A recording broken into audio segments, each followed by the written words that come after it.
Yeah, first off, I see the Calgary Flames hat. I would have worn my Toronto hat. I'm a Ah, big Toronto fan, and yeah, yeah, well, it's yeah. good to see some Calgary out here. Mm-hmm. As if I didn't see it enough in Penticton. Yeah, it's there's several teams here. Vancouver's a big one. Edmonton's a big one. Mm, Yeah, it's. I find that it really draws and brings connection mm, for people because when you're living a life on the streets, you're on your own. mm, You don't trust.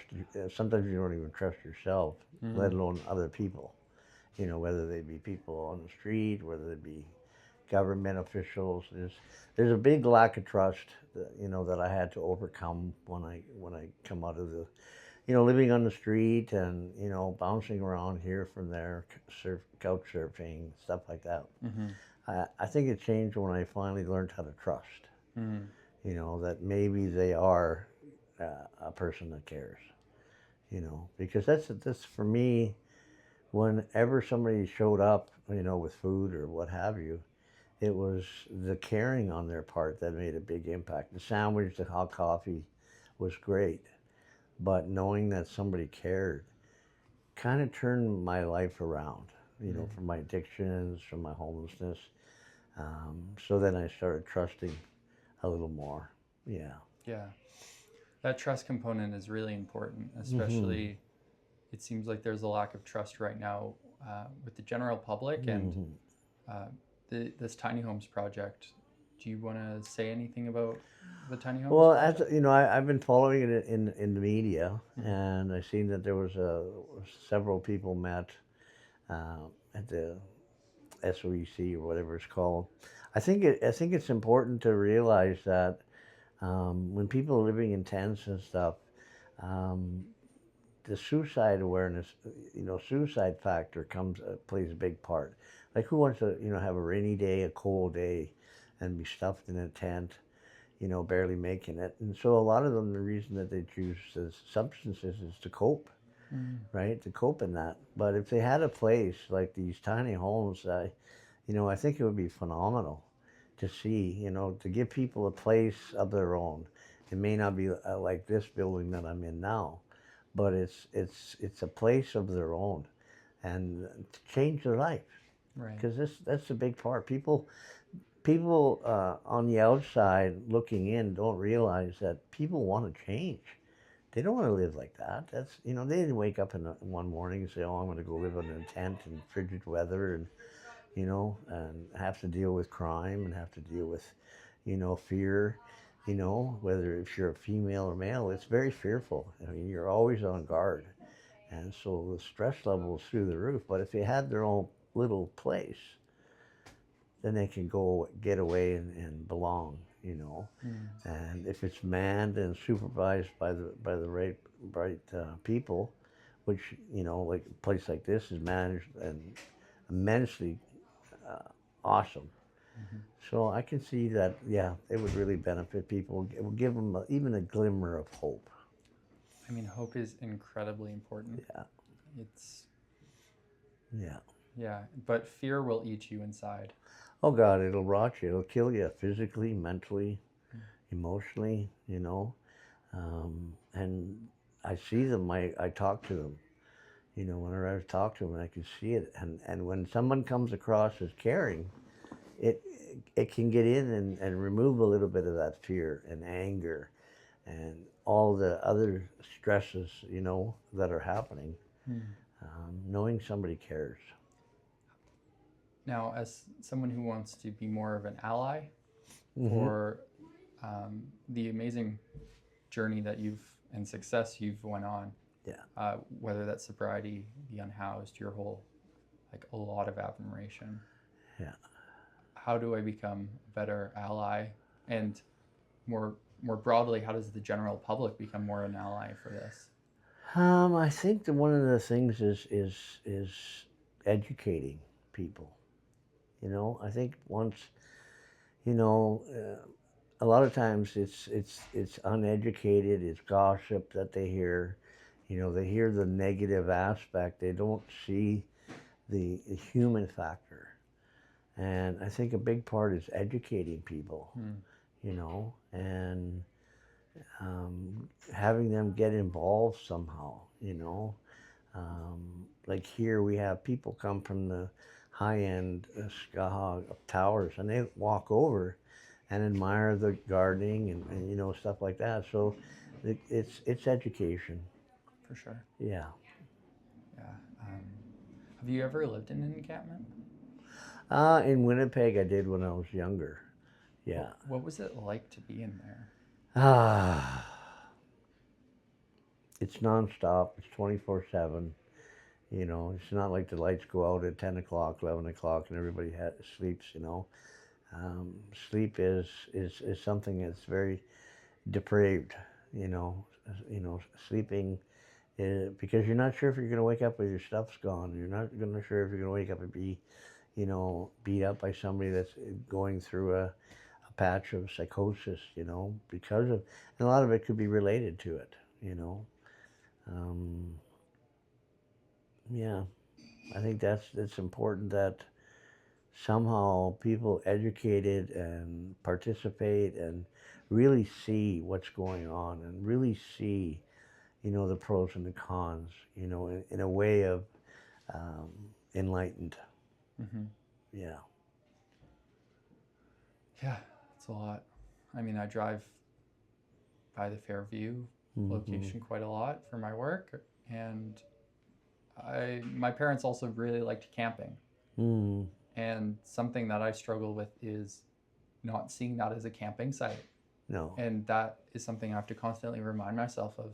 Mm-hmm. This is, yeah, I've never been in that fear. And when it Mm-hmm. metastasized and it just calcifies within yourself, Yeah. I think yeah, it's, Yeah. They're hurt. They're angry. They're alone. You know. It's survival mode. It's just survival mode.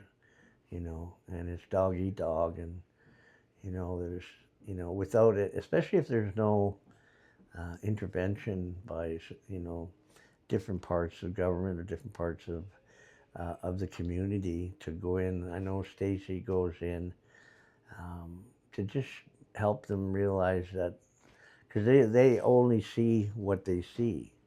They don't see what's all going on the outside, mm-hmm. right? So it's not as it's the same as educating the community, but educating them. You know that there's more. There's a hope that can happen. Hope is important. Hmm. Can you maybe explain to me what a day in a life of someone living in an encampment would look like? Say from the start of the morning to all the way into the evening. Wow, goes back to a lot of hard emotional things. I remember crying a lot. Why did I get into this situation? Um, just feel cut off. Felt like I wasn't worth a plug nickel. That my life had no value because I was there. Um, Hungry.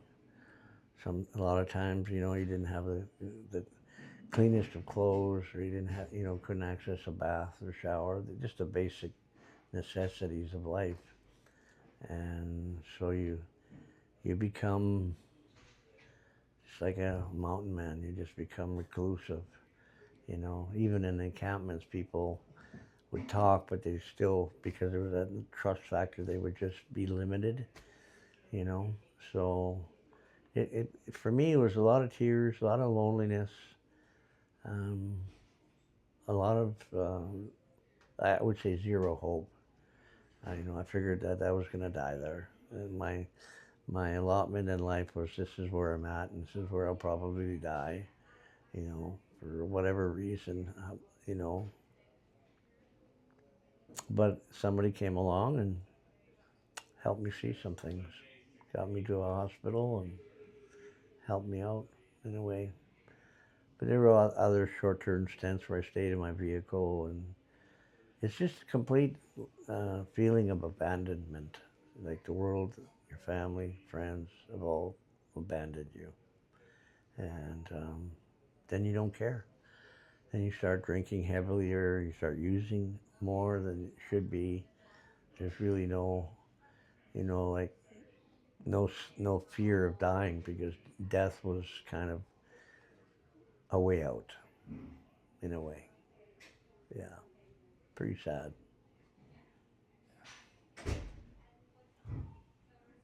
Yeah. Still real, but But you're here now, I'm here now, and and that's a damn success story. yeah, yeah, I'm doing good. I'm doing good. You're Keeping, smiling. yeah, Yeah, yeah, I mean, besides being a Calgary Flames fan, you're looking pretty yeah. good for Well, yourself. it's this place here is just, and I think it's the success of it is because it's a dry facility. I think wet facilities have their place, Hmm. but I think that they needed a model like this to come up to show that, because it's a greater help to move on in life and better yourself in life. Hmm. You know, I think we can both agree that sobriety and addiction, like overcoming addiction, are really key for later steps. yeah, I think there's a lot of discussion right now on the tiny homes, and some people want them to be dry. But the population that we have in Penticton, I don't think would necessarily benefit from that. hmm And it's important to realize that the temporary use permit and hearth, like the funding we have, it needs a safe injection site yeah. on there. Can you speak a little bit of maybe the misunderstanding of safe injection sites? Yeah, well, again, the people, they figure, oh, they're enabling the old word enabling people to use, where they are going to use. So why not keep them alive if we can? Proper supervision, um, clear boundaries for people. You know, I worked at Compass House for a while, and I saw a lot of you know um, the supervision site and stuff like that. You've been on both sides. I have, yeah, That's and incredible. I could see I've had friends overdose, and a lot of times it's because they were on their own and nobody knew, you know. So I'm glad now because I see a lot of the wet facilities. Everybody's walking with naloxone. All the people that are substance users are Hmm. walking around, and. So there's a bit of understanding of the value of life, Yeah. you know, and once that's created in that atmosphere, then because everybody gets to a point of I don't want to do this no more. Yeah. Everybody does at one point. They may disagree, but every one of us that and myself included, you just got to a point. I don't want this no more. I don't want this kind of life. So if you have people that are around that care and that you trust, you can go to them and get the next steps underway. So you would, how do I phrase this? If you were a resident right now, say in Compass House, Compass Shelter, you've been there, you're going to your programs, and there's a tiny home situation, would having a safe injection site there be a relief or something you would? Uh, for those that are utilizing that aspect, it is safe because when you're playing with needles, like I mean, I almost lost my hand because I was injecting, and people just they need support, they need supervision because of the fact they don't know what the stuff is in their they don't know where it came from, they don't know what it's laced with, so there's got to be some standards or guidelines for safe consumption for sure. Excuse me.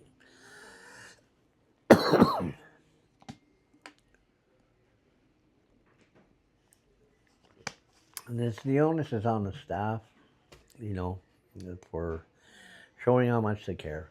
Like all the staff members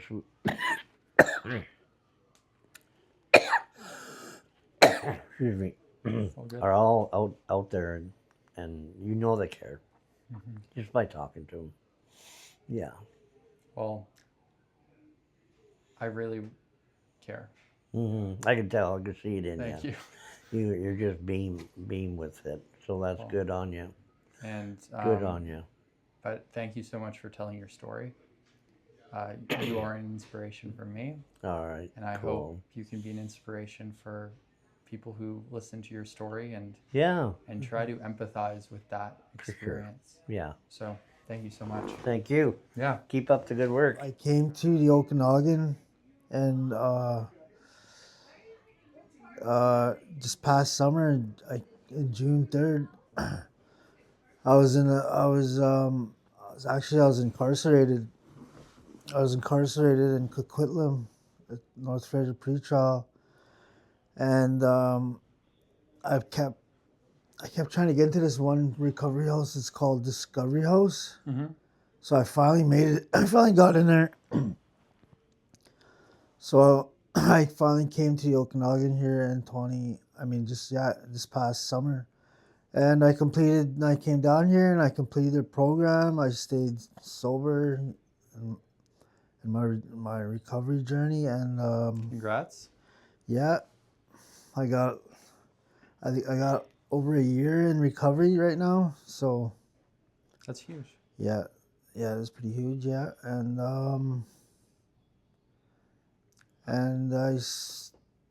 stayed sober with the help of Discovery House, and then I moved here after I completed their program, and I moved in here. What people call this third stage, like extended care. Mm-hmm. Third stage is like what people like to call it, like people, the Mm-hmm. residents and stuff. Mm-hmm. And yeah, that's my success story, man. It's just That's awesome.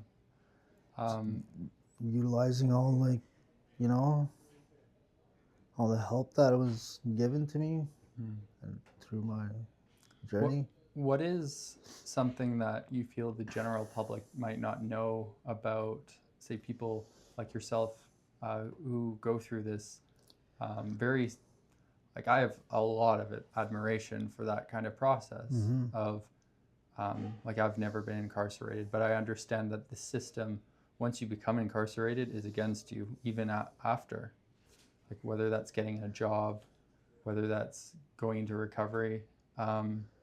What is something about that process that you think the general public might not know about? Like the of like getting like help and stuff like that for like places like this. Well, a lot of people, they don't have access to social media or phones or like any means to like go inside somewhere to be heard. You know, so a lot of people are still stuck where places where like they can't get to any kind of help, right? So a lot of people are, from what I seen, a lot of people are kind of like they're just scared or intimidated by getting like help, I guess. Well, not help, but you know, like I guess um, from being turned away. I guess you know what I mean. Yeah. They don't want to get turned away, but I don't know. I don't know where I'm going with that, but Yeah. Have you heard anything about the Tiny Homes Project? yeah. Actually, I have heard there's a petition going around, and I read a little bit about it, and I think it's I think it's a pretty good idea. I think it would help, like a lot of people get help with a little home like that. I think that would actually help me. Oh, awesome. Yeah, I mean, it's a project that I'm trying to talk to different people, really explore like the unhoused process. Yeah, just try to use my voice as a way of being That's pretty good, man. an ally. Yeah. So like people are like the people who are gonna like the city council or something. They're the ones that are gonna be seeing these interviews. Exactly. Yeah, that's pretty good, man. Yeah. So yeah, I, how do you think I could be a stronger, like, I'm talking in general, but like, say for myself, how can I be a stronger ally when it comes to helping people get back on their feet after, say, Ooh. incarceration or going through, like you said, the year of sobriety? Like just yeah, man. Like I was never like living in any homeless camps or anything like that. Um, I was always in jail usually. Like I was incarcerated most of the time. Mm-hmm. But um, what can I say about it? Have you ever visited jail or anything? No. Maybe you should like go and like get into the jail and like have some kind of workshop that allow like so you can tell other inmates and addicts in there that there is help available, because Mm-hmm. a lot of guys in there are just sitting there waiting, right? So Mm-hmm. like I wasn't even told about recovery. I had to figure it out by myself. Mm. Something I think about is there's unhoused people who are living in shelters, and um, sometimes they go to jail actually to, and this is something I've heard, so let me know if I'm right or wrong on this. Sometimes they go to jail as a way of having shelter because it is a warmer, more safe environment than, say, living on the street. That's actually true, because during the winter times the jails, they fill up a lot, right? With all like the vulnerable, like the most vulnerable and homeless people, Mm-hmm. and that's when the jails fill up. So yeah, that I see that. Yeah, I see that when I was locked up a lot. Mm-hmm. A lot of people use jail for shelter. Mm-hmm. Yeah, it's kind of sad actually, but For sure. I think that's a huge piece when you don't have the social support for people. They have to go outside of their means, and sometimes that means breaking the law. yeah, And all, yeah, that can be, I don't know, that can be changed somehow. Like it's take a while, man, but shit, hey, excuse my French, but change change takes a long time. yeah, change takes a long. It's not going to change overnight, Yeah, but it'll happen, for sure. because the tiny homes is a new thing, right? You never know. Exactly. That for that 1 year, what were key points of success that going forward we can advocate for? Um, I don't know, man. Like I said, you just have to like get out there more to the most vulnerable people, Mm-hmm. to people incarcerated, people. If you go down to the homeless camps, go help.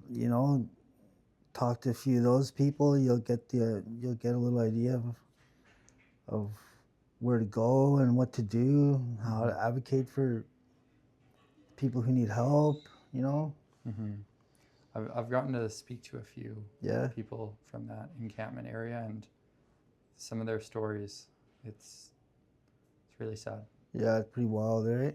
Yeah. Yeah, I think the incarcerated bet is interesting because I think where people in jail, they're, at least this is my perception, kind of demonized and villainized, and kind of beaten down. yeah, Um, and obviously, there's rules in society, but how do we kind of help people get to a place where they can be members of society and not feared in ooh, society?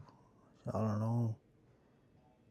Take like I said, man. Yeah, take a lot of it's gonna take